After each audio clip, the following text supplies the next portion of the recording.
یا ایھا الناس، اے لوگو، تمام لوگ، کسی بھی ملک، کسی بھی علاقے، کسی بھی دین مذہب کے ماننے والے، مرد عورت جوان بوڑھے سبھی اس میں شامل ہیں، غریب امیر فقیر، سب کو خطاب کر کے اللہ تعالیٰ فرماتے ہیں انتم الفقراء الی اللہ، تم سب اللہ کے محتاج ہو، تمہیں اللہ کی ضرورت ہے۔ بعض اوقات ہم عبادت کرتے ہیں تو ہم سمجھتے ہیں کہ شاید اللہ کو ہماری ضرورت ہے اس لیے ہم سے عبادت کروا رہا ہے۔ نہیں، اللہ کو کوئی ضرورت نہیں ہے۔ اگر اس نے ہم پر عبادت فرض کی ہے تو یہ بھی دراصل ہمارے فائدے کے لیے، ہمیں اس عبادت کی ضرورت تھی۔ جو احکامات ہمیں اللہ تعالیٰ نے حلال و حرام کے دیے ہیں وہ بھی دراصل ہماری ضرورت ہے، کیا کرنا چاہیے کیا نہیں کرنا چاہیے، یہ جو اللہ تعالیٰ نے ہمیں بتا دیا یہ بھی دراصل ہمارے فائدے کا ہے۔ عام طور پر آپ دیکھیے کہ جب ماں باپ اپنے بچوں کو کچھ باتیں بتاتے ہیں، بیٹا یہ کر لو، کھانا کھا لو، نہا لو، ہوم ورک کر لو، تو بچے کیا ساری باتیں مان لیتے ہیں؟ یہ فوری طور پہ مان لیتے ہیں۔ اور جب ان کو کسی چیز سے روکتے ہیں کہ اب بس اسکرین ٹائم ختم ہے، اب تم سو جاؤ، اب زیادہ جاگ نہیں سکتے، نہیں دوستوں کے ساتھ نہیں جا سکتے، تو عام طور پر کیا ہوتا ہے، وہ تنگ پڑتے ہیں کہ ہمیں کیوں اتنی انسٹرکشن دی جا رہی ہیں۔ وہ یہ نہیں سمجھتے کہ ان کا فائدہ کیا ہے ان کو فالو کرنے میں۔ اسی طرح ہمارا حال کیا ہے، اللہ سبحانہ وتعالیٰ نے جتنے بھی احکامات دیے ہیں وہ دراصل ہمارے فائدے کے لیے دیے ہیں۔ ماں باپ کو نظر آ رہا ہوتا ہے کہ کیا چیز بچوں کے فائدے میں ہے اور کیا چیز فائدے میں نہیں ہے، لیکن بچوں کو وہ فائدہ اور نقصان سمجھ نہیں آتا، لہٰذا کچھ بچے جو مان لیتے ہیں والدین کی بات وہ کامیاب ہو جاتے ہیں۔ اور آپ نے عام مشاہدے میں یہ دیکھا ہوگا کہ جو بچے والدین کی بات نہیں مانتے، نہیں پڑھتے، نہیں اپنے عادات کو بدلتے، پھر وہ زندگی میں کامیاب نہیں ہوتے، وہ بہت سی ٹھوکریں کھاتے ہیں۔ یہ تو ہے انسانوں کا حال اور انسانوں کی بات، اور انسانوں میں سے جو سب سے زیادہ ہمارا خیر خواہ ہے ہمارے والدین، ان کی بات نہ ماننے کا نتیجہ۔ اور کہاں اللہ سبحانہ وتعالیٰ جو ہمارا خالق ہے، ہمارا مالک ہے، اور الرحمن اور الرحیم ہے، جو سب سے زیادہ ہمارے لیے مہربان ہے، جس نے ہمیں پیدا کیا ہے، جو ہمارے فائدے اور نقصان کو سب سے زیادہ سمجھتا ہے۔ الا یعلم من خلق وهو اللطیف الخبیر، کیا وہی نہیں جانے گا جس نے پیدا کیا؟ وہ تو سب کچھ جانتا ہے، ہمارا ظاہر بھی، ہمارا باطن بھی، ہمارے خیالات بھی، ہماری ضروریات بھی، وہ ہر چیز جانتا ہے۔ تو اس نے ہماری ضرورت کے مطابق ہمیں احکامات دیے ہیں۔ نماز پڑھنے کا اگر حکم دیا ہے، یا روزہ رکھنے کا دیا ہے، یا زکوٰۃ دینے کا، یا صدقات دینے کا، یا والدین کے ساتھ احسان کرنے کا، یا رشتہ داروں کے ساتھ جوڑ کے رکھنے کا، یا یتیموں مسکینوں اور ضرورت مندوں کا خیال رکھنے کا، تو یہ سب کچھ دراصل اللہ سبحانہ تعالیٰ نے جتنے بھی احکامات دیے ہیں ہمارے ہی فائدے کے لیے دیے ہیں۔ ان میں سے ایک ایک کے اندر ہماری ہی بھلائی ہے، اور جتنی چیزوں سے اللہ سبحانہ تعالیٰ نے ہمیں روکا ہے ان سب میں ہمارا نقصان ہے۔ کوئی ایسی چیز نہیں کہ جو حرام کی گئی ہو اور اس میں ہمارے لیے فائدہ ہو، بلکہ ہمارے لیے نقصان ہی ہے۔ وہ نقصان اور فائدہ اللہ سبحانہ تعالیٰ ہم سے زیادہ سمجھتا ہے، لہٰذا بندوں کی عافیت اسی میں ہے کہ وہ اللہ تعالیٰ کی غیر مشروط اطاعت کریں، اور جو حکم جب بھی ملا ہے اس کو خوشی کے ساتھ فالو کریں۔ تو یا ایھا الناس انتم الفقراء الی اللہ، اے لوگو تم سب اللہ کے محتاج ہو۔ اور اگر انسان اپنی محتاجی کو دیکھے تو آپ دیکھیں ماں کے پیٹ سے لے کے پیدا ہونے کے بعد اور پھر بڑے ہونے تک ہر سٹیپ پر انسان اللہ ہی کا محتاج ہے۔ وہ کھلاتا ہے تو ہم کھاتے ہیں، وہ نہ دے تو ہم کچھ بھی نہیں کر سکتے۔ وہی شفا دیتا ہے، وہی ہماری ضروریات پوری کرتا ہے، ہر طرح کی جسمانی، روحانی، جذباتی، ہر طرح کی ضروریات وہی ہماری پوری کرتا ہے، اور ہم اسی کے محتاج ہیں، اس کی رحمت کے محتاج ہیں، اس کے فضل کے محتاج ہیں، اس کی نعمتوں کے محتاج ہیں۔ اور نہ صرف یہ کہ اس دنیا میں، بلکہ مرنے کے بعد بھی۔ قبر میں کون ہوگا ساتھ؟ کوئی بھی نہیں، اور صرف اس کی رحمت ہی کام آئے گی، کوئی ایک بھی نہیں، صرف تنہائی ہوگی اور ہم ہوں گے۔ اور جس نے دنیا میں اللہ کو یاد کیا ہوگا وہ وہاں بھی اس کے لیے پھر روشنیاں ہوں گی اور باغ ہوں گے اور راحتیں ہوں گی، روح و ریحان ہوگا۔ اور جس نے اس کو نہیں مانا تو فرمایا یا ایھا الناس انتم الفقراء الی اللہ واللہ هو الغنی الحمید، اور اللہ بے نیاز بھی ہے اور قابل تعریف بھی ہے۔ تم اس کی عبادت کرو یا نہ کرو، اس کو کوئی فرق نہیں پڑتا، وہ تمہاری عبادت سے بے نیاز ہے، وہ ذکر سے بے نیاز ہے، وہ تمہارے صدقہ خیرات سے بے نیاز ہے، وہ تمہاری مشقتوں سے بے نیاز ہے، اس کا تمہاری ضرورت نہیں ہے، لیکن ہاں اگر تم اپنی خوشی سے اس کی عبادت کرو گے، وَإِن تَشْكُرُوا يَرْضَهُ لَكُمْ، اگر تم شکر ادا کرو گے تو وہ اس پہ راضی ہوگا، اس پہ وہ خوش ہوگا۔ تو اس لیے کتنا ضروری ہے کہ ہم اپنی حیثیت کو اور اللہ پاک کے مقام اور مرتبے کو سمجھیں اور جانیں کہ ہم کیا ہیں اور ہمارا رب کون ہے۔ لیکن جب ہم یہ چیز سمجھتے نہیں، اپنے آپ کو نہیں سمجھتے اور اپنے رب کو نہیں جانتے، اپنے رب کی معرفت حاصل نہیں کرتے، تو پھر ہمیں اس دنیا میں اس دین کا اور اللہ تعالیٰ کے احکامات کا کوئی مقصد سمجھ نہیں آتا۔ پھر ہم بھی بچوں والا سلوک کرتے ہیں، جو چیز ہماری مرضی کی ہوتی ہے وہ کر لیتے ہیں، جو چیز مرضی کی نہیں ہوتی وہ نہیں کرتے، اور یہ بھول جاتے ہیں کہ اگر ہم نے اسی طرح زندگی بسر کی تو کل جب ہمارا نامہ اعمال تولا جائے گا، ہماری نیکیاں اور بدیاں آمنے سامنے لائی جائیں گی، اور اگر ہماری غلطیاں زیادہ نکل آئیں تو پھر سزا بھی ملے گی۔ اس چیز کو ہم بھول جاتے ہیں۔ تو اس لیے بہت ضروری ہے کہ انسان اللہ سبحانہ و تعالیٰ کی پہچان کرے۔ اللہ سبحانہ و تعالیٰ کی پہچان قرآن مجید کے ذریعے ہوتی ہے، اللہ تعالیٰ کی پہچان اس کے اچھے اچھے ناموں کے ذریعے ہوتی ہے۔ اس لیے ہم میں سے ہر ایک پر لازم ہے کہ ہم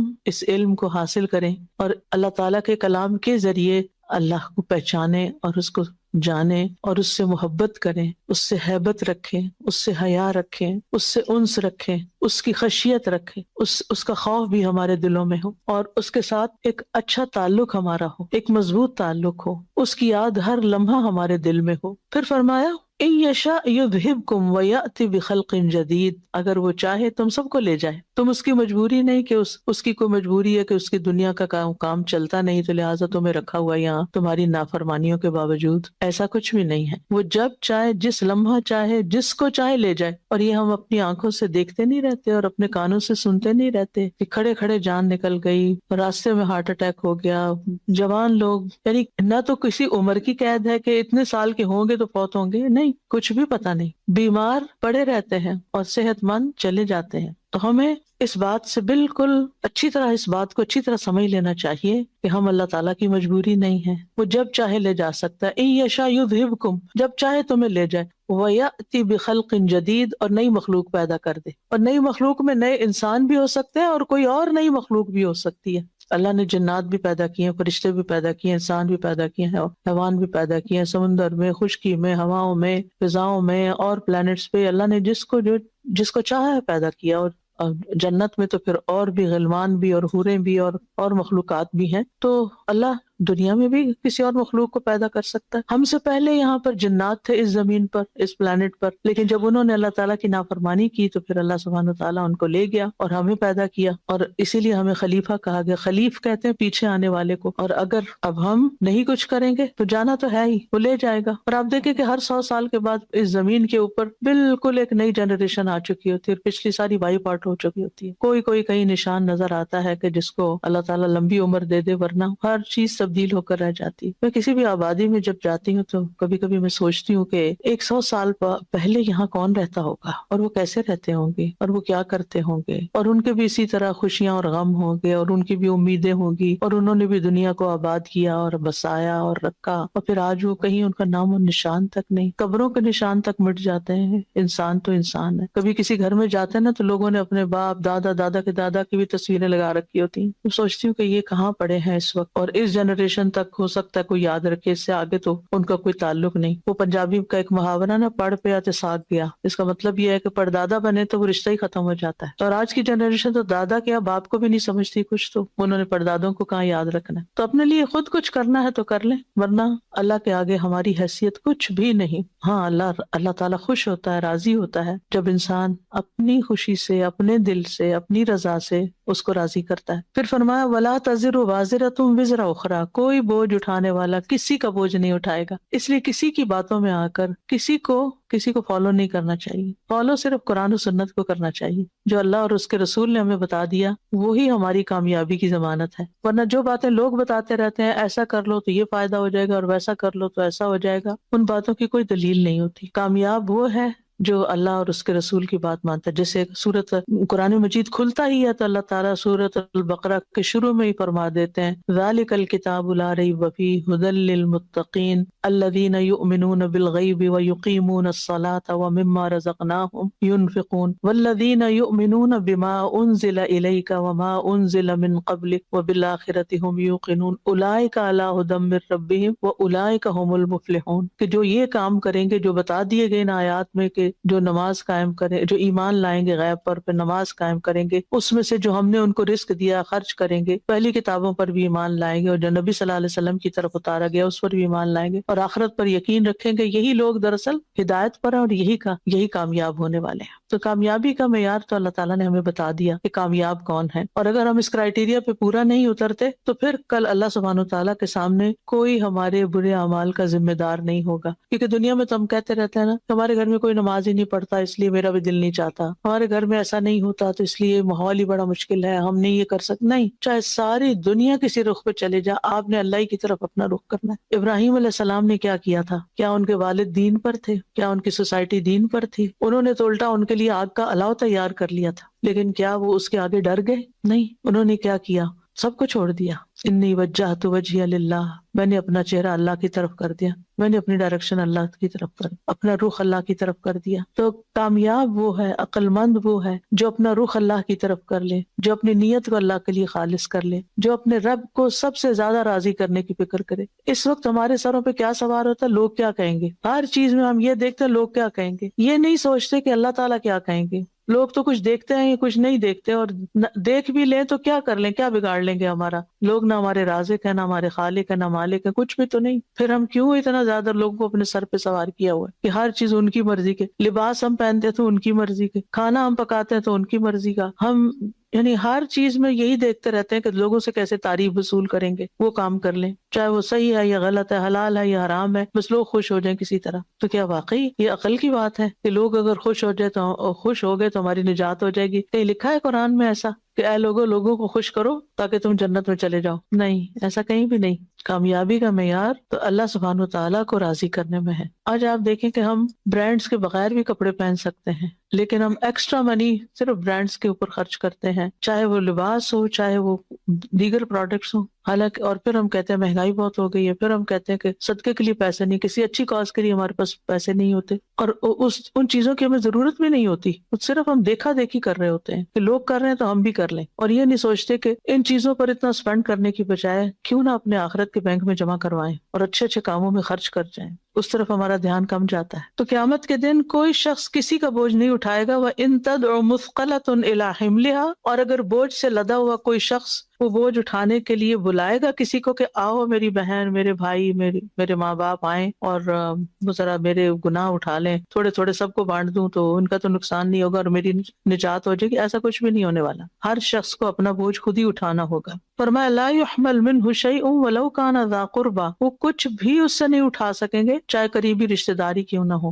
آپ سے محبت کرنے والے کیوں نہ ہو. دنیا میں ہر آپ کی خوشی غم میں آپ کے لیے حاضر ہونے والے وہاں کچھ بھی نہیں کر سکیں گے، بالکل بے بس ہوں گے. پھر اللہ تعالیٰ مزید فرماتے ہیں وَمَن تَزَكَّى فَإِنَّمَا يَتَزَكَّى لِنَفْسِهِ، جس نے پاکیزگی اختیار کی وہ اپنی ذات کے لیے کرے گا. اور یہ بالکل سمپل سی سمجھنے والی بات ہے. جب ہم نہاتے ہیں مثلا، یہاں پاکیزگی سے مراد تزکیہ نفس ہے، لیکن میں مثال اس کو دے رہی ہوں ظاہری پاکیزگی سے. جب ہم نہاتے ہیں تو کون فریش ہوتا ہے، کس کو فائدہ ہوتا ہے؟ وہ ساتھ والے کو تو نہیں ہوتا، ہم ہی کو ہوتا ہے نا. تو اسی طرح جب ہم اپنے اندر کا تزکیہ کرتے ہیں، اپنے اندر کو صاف کرتے ہیں شرک سے، بغض سے، بری نیتوں سے، بد اخلاقیوں سے، ان چیزوں سے، گرجز سے، تو اپنے لیے کرتے ہیں. کیونکہ قد افلح من زکاہا، تو اللہ تعالیٰ تو کامیابی کا معیار بتا رہے ہیں کہ قد افلح من زکاہا وقد خاب من دساہا. کامیاب وہ ہوا جس نے اس کو صاف کر لیا. اور دلوں کو صاف کرنا سب سے مشکل کام. ہم اوپر سے اپنی صفائی ساری کر لیتے ہیں، اپنے دانت صاف کر لیتے ہیں، اپنا کان صاف کر لیتے ہیں، اپنے بال صاف کر لیتے ہیں، کپڑے صاف کر لیتے ہیں، گھر صاف کر لیتے ہیں، ساری چیزوں کو ہم خوب چمکاتے رہتے ہیں، لیکن دلوں میں وہی میل اور بغض بھرا رہتا ہے. اس کو صاف کرنا سب سے مشکل کام ہے جس پر ہماری نجات کا نثار ہے. اور جو ایسا کرے گا اپنے فائدے کے لیے کرے گا. یعنی جب ہم اپنے دل صاف کر لیتے ہیں، لوگوں کو معاف کر دیتے ہیں، تو بوجھ کس کا ہٹتا ہے؟ خوشی کس کو ملتی ہے؟ اطمینان قلب کس کو نصیب ہوتا ہے؟ خود ہی کو. تو اس لیے طریقے سیکھنے چاہیے کہ کس طرح ہم اپنا تزکیہ کریں، کس طرح اپنے دلوں کو ہلکا کریں، کس طرح ہم اپنے بوجھ اتار پھینکیں۔ وَإِلَى اللَّهِ الْمَصِيرُ، اور اللہ ہی کی طرف واپسی ہے۔ وَمَا يَسْتَوِي الْأَعْمَى وَالْبَصِيرُ، نابینا اور بینا، اندھا اور دیکھنے والا برابر نہیں ہوتے۔ فرق ہوتا ہے، کتنا فرق؟ صرف 5 منٹ کے لیے آنکھیں بند کر کے گھر کے کام کریں، ہم جیسے تو اپنی جگہ سے نہیں ہل سکیں گے، پتہ نہیں کدھر جا کے ٹھوکر کھائیں گے۔ تو یہ اللہ تعالیٰ فرق سمجھا رہے ہیں۔ تو دیکھنے والا کون ہے یہاں، کہ مراد اس سے کیا ہے؟ یا یہ بتانا مقصود ہے، یہ تو سبھی کو پتا ہے کہ اندھا اور دیکھنے والا نہیں برابر۔ یا بتانا یہ مقصود ہے کہ جو لوگ اللہ سبحانہ تعالیٰ کی طرف سے آئی ہوئی ہدایت کو دیکھنے کے قابل ہیں اور جو اس سے آنکھیں بند کر کے جی رہے ہیں، یہ دونوں ایک جیسے نہیں ہیں۔ ان دونوں کی نہ زندگی ایک جیسی ہے، نہ موت ایک جیسی، نہ انجام ایک جیسا۔ اللہ نے ہمیں آنکھیں دی ہیں اور ہمیں ہدایت کے لیے کچھ کتاب بھی اپنی دی ہے، لیکن ہم کتنا پڑھتے ہیں اس کو، کتنا سمجھتے ہیں اس کو، کتنا ہمارا اس کے ساتھ تعلق ہے۔ پھر فرمایا وَلَا الظُّلُمَاتُ وَلَا النُّورُ، اندھیرے اور روشنی بھی نہیں برابر۔ اندھیرے میں رہنا، آج کل آپ دیکھیں نا سورج نہیں نکلتا تو ایک اندھیرا اندھیرا سے چھایا ہوتا ہے، اور جن دنوں میں سورج نکلتا ہے ہر چیز گرینری نظر آتی ہے، نیلا آسمان نظر آتا ہے، فریش ایئر چل رہی ہوتی ہے، کتنا فرق ہوتا ہے۔ دو مختلف چیزیں ہوتی ہیں، موڈ ہی بدل جاتا ہے انسان کا۔ تو روشنی سے مراد کیا ہے؟ دین کی روشنی، وحی الہی سے جو علم ہمیں ملا اس کی روشنی۔ اور اندھیرے کیا ہیں؟ جہالت کے اندھیرے، کفر کے اندھیرے۔ تو ایمان کی روشنی، علم کی روشنی، دین کی روشنی، یہ الگ چیز ہے اور اس سے جہالت الگ چیز ہے، برابر نہیں ہے۔ ولا الظل ولا الحرور، سایہ اور دھوپ بھی برابر نہیں ہے۔ گرمیوں میں آپ کسی سڑک پہ چل رہے ہوں تو کچھ دیر دھوپ میں چلے، کچھ چھاؤں آ جائے تو بہت ہی فرق ہے۔ تو اسی طرح جو لوگ قرآن کے سائے میں رہتے ہیں، جو اللہ سبحانہ تعالیٰ کی طرف سے آئی ہوئی اس رحمت اور اس ہدایت اور اس فضل کے سائے میں ہوتے ہیں، وہ اور اس کے بغیر زندگی کی دھوپ کاٹنے والے برابر نہیں۔ وما يستوي الاحیاء ولا الاموات، زندہ اور مردہ بھی برابر نہیں۔ ابھی زندہ، ہاں ظاہر زندہ لوگ زمین کے اوپر رہتے ہیں، اور مرے ہوئے لوگ کہاں رہتے ہیں؟ زمین کے نیچے رہتے ہیں۔ بڑا فرق ہے، کچھ اوپر ہیں کچھ نیچے ہیں، ایک جیسے تو نہیں نا۔ ان کی زندگی کچھ اور ہے، ہماری زندگی کچھ اور ہے۔ تو بالکل اسی طرح جو لوگ جن کے دل زندہ ہیں، جو ایمان کے ساتھ جیتے ہیں اور جو اس کے بغیر جیتے ہیں، وہ برابر نہیں۔ قرآن میں اس آیت کی تفسیر قرآن مجید کی ایک اور آیت سے بھی ہوتی ہے، وہاں پر آتا ہے أَوَمَنْ كَانَ مَيْتًا فَأَحْيَيْنَاهُ وَجَعَلْنَا لَهُ نُورًا يَمْشِي بِهِ فِي النَّاسِ كَمَثَلِهِ فِي الظُّلُمَاتِ لَيْسَ بِخَارِجٍ مِّنْهَا، کیا بھلا وہ شخص جو پہلے مردہ تھا پھر ہم نے اس کو زندگی بخشی، یعنی ایک شخص ایمان والا نہیں تھا، پھر اللہ نے اس کو ایمان دیا، گویا زندگی دے دی، وہ جی اٹھا۔ ایک شخص جاہل تھا، پھر اللہ نے اس کو قرآن کا علم دے دیا، اس کو ایک زندگی مل گئی۔ تو دونوں ایک، یعنی بہت فرق ہے ان دونوں زندگیوں میں۔ اور کچھ لوگ ہیں جو اللہ کے اس نور کے ساتھ لوگوں کے بیچ میں چلتے پھرتے ہیں، اور کچھ لوگ اندھیروں میں ٹھوکریں مار رہے ہیں، ٹھوکریں کھا رہے ہیں، بلکہ مارنی کیا کھا رہے ہیں۔ تو اس لیے بہت ضروری ہے کہ ہم سب اپنے لیے قرآن مجید کا مطالعہ اس سطح پر کریں، حدیث کا مطالعہ اس سطح پر کریں کہ وہ ہماری زندگی میں ایک روشنی پیدا کر دے۔ اچھا، بعض لوگ تلاوت تو کر لیتے ہیں، معنی نہیں سمجھتے، اور سمجھتے بھی ہیں تو سمجھے بغیر بس پڑھے جاتے ہیں، کیونکہ انہوں نے ایک ٹارگٹ رکھا ہوتا ہے کہ سپارہ روز پڑھنا ہے۔ چلے اچھی بات ہے، آپ تلاوت کریں، ثواب آپ کو مل جائے گا، لیکن وہ روشنی جو اصل مقصود ہے وہ نہیں ملتی اگر صرف حروف کی طرف توجہ کرنے سے۔ اس کے لیے اس کے معنی کو جاننا اور اس کو سمجھنا یہ انتہائی ضروری ہے۔ پھر فرمایا ان اللہ یسمع من یشاء وما انت بمسمع من فی القبور، اللہ جس کو چاہتا ہے سنواتا ہے۔ یعنی سننا صرف کان سے نہیں ہوتا، دل کے بھی کان ہوتے ہیں، دل کی آنکھیں بھی ہوتی ہیں۔ فإنها لا تعمى الأبصار ولكن تعمى القلوب التي في الصدور، آنکھیں اندھی نہیں ہوتی بلکہ وہ دل اندھے ہوتے ہیں جو سینوں میں ہے۔ تو اس لیے بہت ضروری ہے کہ ہم صرف سننے والے نہ ہوں بلکہ غور سے سننے والے ہوں، اور غور سے وہی سنتا ہے جو سننے کے بعد پھر اپنا کوئی لائحہ عمل بناتا ہے، کوئی اپنی زندگی کا مقصد بناتا ہے، کوئی اپنے لیے پلاننگ کرتا ہے کہ مجھے کون سا کام کس طرح کرنا ہے تاکہ مجھے زیادہ زیادہ فکر ہو۔ جس شخص کو اس بات کا یقین ہے نا کہ آخرت میں آنا ہے اور حساب کتاب ہونا ہے اور جنت جہنم بھی ہے اور زندگی وہاں شروع ہوگی، تو وَإِنَّ الْآخِرَةَ لَهِيَ دَارُ الْحَيَوَانِ، ایک ہوتا ہے حیات اور ایک ہوتا ہے حیوان۔ یہ حیوان نہیں جو اردو میں ہم کہتے ہیں، یہ ہے حیوان، ٹھیک ہے؟ یہ دونوں ہی مصدر ہے، حیات بھی مصدر ہے، حیوان بھی مصدر ہے۔ فرق کیا ہے؟ اللہ تعالیٰ یہ بھی کہہ سکتے تھے کہ یعنی کہ زندگی کا گھر تو وہی ہے۔ حیوان جو ہوتا ہے یہ فعلان کے وزن پر، تھوڑا سا عربی گرامر ہے لیکن آپ دلچسپی کی بات ہے تو آپ کو اچھی سمجھ آ جائے گی بات کہ فرق کیا ہے دنیا اور آخرت کا۔ حیوان جو ہوتا ہے وہ فعلان کے وزن پر، فعلان نہیں فعلان زبر کے ساتھ۔ عربی کا قاعدہ یہ ہے کہ جس صیغے میں حرکت ہوگی فعلان، اس وہ جس چیز کو ریپرزینٹ کر رہا ہے اس میں بھی حرکت ہوگی. یعنی آخرت جو ہے وَإِنَّ الْآخِرَةَ لَهِيَ الْحَيَوَانُ، کہ آخرت ہی اصل میں زندگی ہے، کہ اس میں ہے حرکت. دنیا اس کے مقابلے میں ڈیڈ ہے. یہاں پر نہ وہ انجوائمنٹ ہے نہ وہ ایکسائٹمنٹ ہے. یہاں آپ کو ایک چیز ملنے کی خواہش ہوتی ہے، چلو نہیں ملی تو الگ پریشانی، مل گئی تو الگ پریشانی، اور آپ اس کے ساتھ مزید بوجھل ہی ہو جاتے ہیں. جتنی چیزیں زیادہ، جتنی نعمتیں زیادہ، اتنا بوجھ زیادہ پڑ جاتا ہے. لیکن آخرت کی جو جنت کی زندگی ہے وہ حیوان ہے. اس میں ہر روز ایک نئی حرکت، ایک نئی ایکسائٹمنٹ، ایک نیا فیز، ایک نئی چیز، یعنی کہ ایک لائف ہے وہاں. حیوان حرکت سے نا، یعنی کہ جہاں حرکت ہوتی ہے وہاں لائف ہوتی ہے. تو آخرت کی زندگی ہی اصل میں حرکت والی زندگی ہے. وہاں اصل میں یعنی خوشیاں اصل میں وہاں ہے. اور زندگی کیا ہوتی ہے؟ زندگی وہ نہیں ہوتی کہ انسان چل پھر رہا ہے مردوں کی طرح. زندگی ہوتی ہے جو دل حرکت میں ہوتا ہے انسان. جب دل مر جاتا ہے تو انسان مر جاتا ہے. کچھ لوگ جیتے جی جن کا دل مرا ہوا ہوتا ہے نا، تو کسی چیز میں انٹرسٹ نہیں لیتے، تو وہاں دل بھی زندہ ہوگا، انسان بھی زندہ. انسان کو ایسی زندگی ملے گی جسے کبھی بھی ختم نہیں ہونا. وہاں ایسے جسم ہوں گے جو کبھی فنا نہیں ہوں گے. وہاں ایسی جوانی ہوگی جو کبھی بڑھاپے میں نہیں بدلے گی. وہاں ایسی صحت ہوگی کہ جس میں کبھی کوئی بیماری نہیں آئے گی.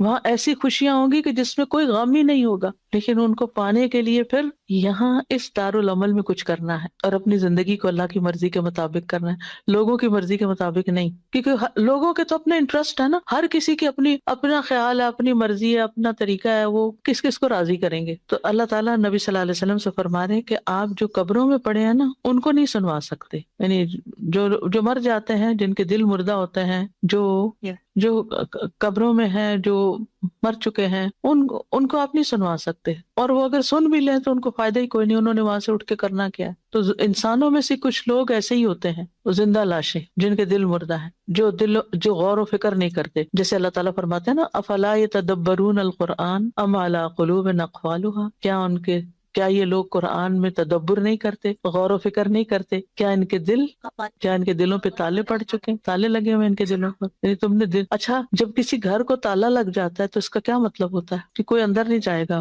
لاک لگا دیا، اندر کوئی نہیں جائے گا. یعنی تم قرآن میں غور و فکر نہیں کرتے، اپنے دل کو لاک لگایا ہوا ہے، اس میں قرآن نہیں اندر آ سکتا. اگر آپ کسی کے گھر جانا چاہیں اور وہ آگے سے کنڈی لگا لے، تالا لگا لے، تو کیسا لگے گا؟ کیسا لگے گا؟ آپ اپنے بیٹے کے گھر جانا چاہتے ہیں، اپنے والدین کے گھر جانے تو اپنا دروازہ بند کر لیتے ہیں آگے سے. تو قرآن کے لیے ہم نے یہی کیا ہوا، دروازہ بند کیا ہوا. غور و فکر نہیں کرتے، توجہ نہیں کرتے، اس کی گہرائی میں نہیں اترتے. ایک دفعہ پڑھ لینے کو کافی سمجھ لیتے ہیں، یا ناظرہ پڑھ لینے کو کافی سمجھتے ہیں، شعور بیدار نہیں کرتے. قرآن زندہ کتاب ہے اور زندگی بخشتی ہے، اس سے ہم اپنے دلوں کو زندہ نہیں کرتے. اب آپ کہ یہ کیسے کریں؟ ہم بہت طریقے ہیں کرنے کے، اگر نیت اور ارادہ ہو اللہ تعالیٰ رستے دکھا دیتا ہے. والذین جاہدوا فینا لنہدینہم سبلنا. پھر اسی سورت کی آیت نمبر 29 ہے، ان الذین یتلون کتاب اللہ واقاموا الصلاۃ وانفقوا مما رزقناہم سرا وعلانیۃ یرجون تجارۃ لن تبور. بے شک وہ لوگ جو کتاب اللہ کی تلاوت کرتے ہیں اور نماز قائم کرتے ہیں، اور جو ہم نے ان کو رزق دیا اس میں سے چھپے کھلے خرچ کرتے ہیں، وہ ایسی تجارت کی امید رکھتے ہیں کہ جسے گھاٹا ہونا ہی نہیں، جو برباد ہوگی ہی نہیں. لن تبور. اچھا، اب یہ جو پہلی بات شرط لگائی گئی، یتلون کتاب اللہ، ہم عام طور پر اس کا معنی اردو والی تلاوت لیتے ہیں، قرات. ایک ہوتی ہے قرات، ریڈنگ، اور ایک ہوتی ہے تلاوت. تلاوت کا لفظ ہے عربی زبان میں تلا یتلو تلون سے ہے، جس کا مطلب ہے پیچھا کرنا، پیچھے جانا کسی چیز کے. تو تلاوت اس ریڈنگ کو کہتے ہیں جس میں معنی سمجھ کے پڑھا جائے، جس میں معنی پر غور کیا جائے، میننگ جانے جائیں کہ قرآن کیا رہا ہے. ہم کسی اور کتاب کے ساتھ ایسا ظلم نہیں کرتے جو کتاب اللہ کے ساتھ کرتے ہیں. دوسری شرط کیا ہے؟ وہ اقام الصلاۃ، نماز قائم کرتے ہیں. نماز ان کی زندگی میں سب سے اہم ترین چیز ہوتی ہے. آپ لوگوں نے عصر کی نماز پڑھ لی؟ الحمدللہ. وَأَنفَقُوا مِمَّا رَزَقْنَاهُمْ. اور تیسری چیز، اس میں سے جو ہم نے ان کو رزق دیا وہ خرچ کرتے ہیں، سینت کے نہیں رکھتے، نکالتے رہتے ہیں. سوچیے اگر آج ہم مر جائیں تو ہماری چیزوں کا کیا ہوگا؟ ہمارے کس کام کی؟ ہمارا تو ہم سے تو جدا ہو گئی، ہم تو اس کے، ہماری جو اونرشپ ہے وہ بھی ختم ہو گئی نا. اب وہ ہماری نہیں رہی، وہ تو وارثوں کی ہو گئی فوراً. ہماری تو وہ ہے جو ہم نے کھا کے ختم کیا یا پہن کے پرانا کیا یا آگے بھیج دیا. اب تین چیزیں یہاں بتائی گئی ہیں کامیابی کے لیے. پہلی ہے علم، کتاب اللہ کی کو سمجھ کے پڑھنا. دوسری ہے عبادت، اور وہ ہے اقام الصلاۃ، جس میں نماز کی شرائط اور ان تمام چیزوں کو مد نظر رکھ کے پڑھنا. اور تیسری ہے حقوق العباد کی ادائیگی، دوسروں پر اپنا مال خرچ کرنا. اور اس میں صرف مال خرچ کرنا ہی نہیں، وہ مما رزقناہم، جو بھی ہم نے ان کو رزق دیا ہے، جو چیز بھی دی ہے، علم دیا ہے، مال دیا ہے، وقت دیا ہے، صلاحیتیں دی ہیں، قوتیں دی ہیں، ان کو خرچ کرتے ہیں، ان کو استعمال کرتے ہیں، ان کو دوسروں کو فائدہ پہنچانے کے لیے استعمال کرتے ہیں، جو بھی ہم نے ان کو عطا کیا۔ مما رزقناہم، رزق کا مطلب ہوتا ہے عطا کرنا، دینا، جو بھی ہم نے ان کو بخشا ہے اس میں سے کھلے چھپے یعنی وہ ہر طرح سے کرتے ہیں، کبھی چھپا کے کرتے ہیں اور کبھی چھپا نہیں سکتے تو دکھا کے بھی پھر روکتے نہیں۔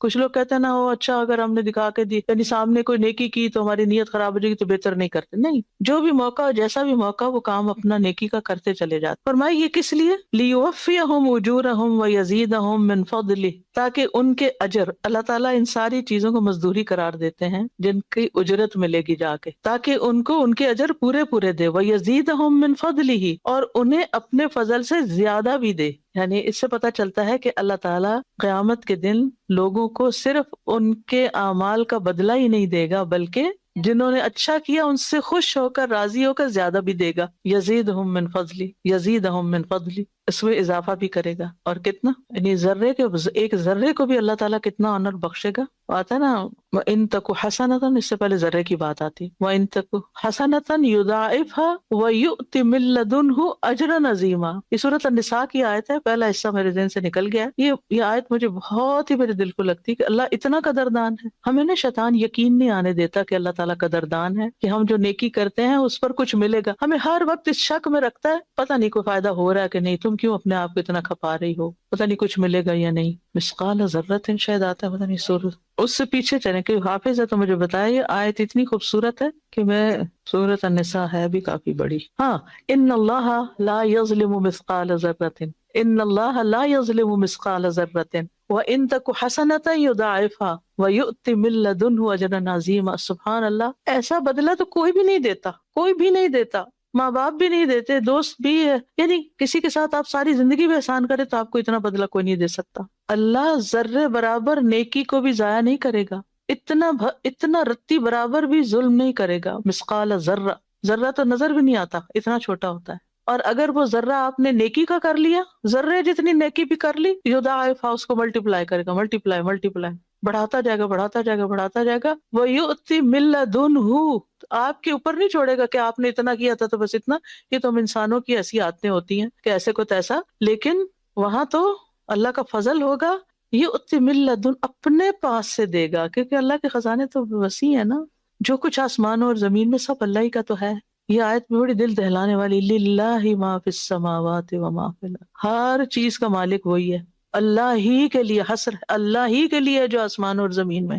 جب کوئی ایک کھجور بھی خرچ کرتا ہے نا پاکیزہ مال میں سے اور خوش دلی کے ساتھ، تو اللہ تعالیٰ اس کو اپنے دائیں ہاتھ سے قبول کرتا ہے اور اس کو اس طرح پالتا ہے جیسے تم میں سے کوئی اپنے پچھیرے کو پالتا، حتیٰ کہ ایک لقمہ جو ہے وہ جبل احد کے برابر ہو جاتا ہے، اتنا بڑا اجر ملتا ہے، جتنا اخلاص اتنا بڑا اجر۔ تو اللہ سے تجارت کرنے والے تو کبھی ناکام رہ ہی نہیں سکتے، جو پیچھے ہم نے پڑھا، یہ اللہ سے کی ہوئی تجارت ہے نا۔ تجارت میں کیا ہوتا ہے، ایک چیز دی جاتی ہے، اس کے بدلے میں دوسری لی جاتی ہے، ایکسچینج ہوتا ہے نا۔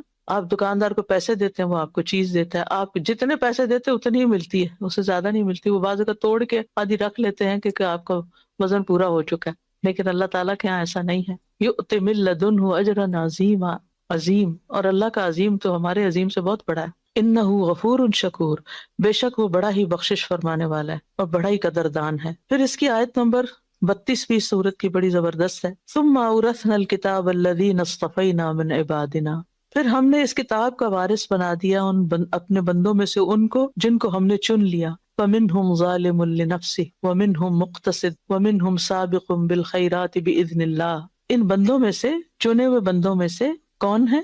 3 طرح کے لوگ، کچھ اپنی جانوں پہ ظلم کرنے والے، کچھ درمیانی چال چلنے والے، اور کچھ نیکیوں میں دوڑ لگانے والے ہیں اللہ کے اذن سے۔ ذالک هو الفضل الکبیر، یہ ہے بہت بڑا فضل۔